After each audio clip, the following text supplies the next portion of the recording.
Losing time, I'm fading fast. I just wanna make it last. Try to let go of the past. I close my eyes, embrace the blast. Sleepless nights and headache stack. Realme has been hinting at the release of the next top tier smartphone in China for a while now. They've already told us that the name of the new phone, which is Realme GT 5. They've also given us information about the how much RAM and storage it will have, as well as how fast it can charge. And one more thing they have revealed is that it will use a powerful Snapdragon 8 Gen series chip. Hey guys, Maiky from techmaiky. Please consider subscribing, turning on the notification by hitting that bell icon for more amazing tech videos. A well-known source, Digital Chat Station, has already told us what kind of chip the new device will use. Originally, people thought this phone would be called the GT Neo 6. My Smart Price shared some early images of the phone in partnership with OnLeaks, but the OnLeaks confirmed that the Realme will actually call it GT 5.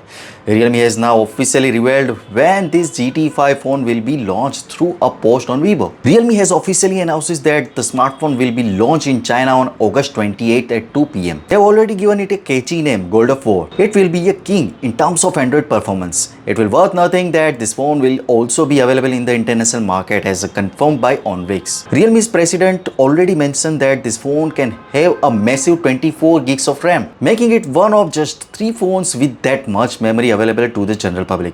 The president of Realme mentions that having a 24 GB of RAM will make the phone work even better user experience. They have also let us know that this phone can have up to whopping 1 TB of storage. However, it's probably only in China that you will find the 24 GB of RAM and 1 TB of storage option.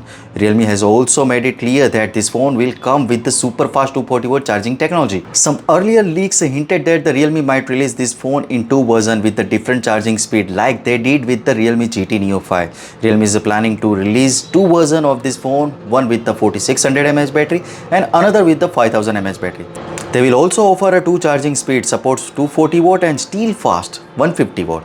The teaser also tells us that this phone will use the powerful Snapdragon 8 Gen series chip. And it hinted that the Realme is aiming for top-notch performance with the Qualcomm Snapdragon 8 Gen 2 SoC, which they say it even better than what's currently out in the market. Realme is probably going to use LPDDR5X RAM and UFS 4.0 storage with the Snapdragon chip. Leaks suggested that the phone will have 6.74 inch OLED screen that refresh rate up to 144 Hz. There is a leak image that shown the phone with the punch hole camera in the middle of the screen and really slim border around it. So what do you guys think about it? Tell us your thought in the comment section below. If you have any question, also give this video a thumbs up and make sure to share it with your friends. Lastly, subscribe to our channel for more amazing tech videos. Well, me signing off. Thanks for watching. Have a great day and keep smiling, and I will see you in the next one.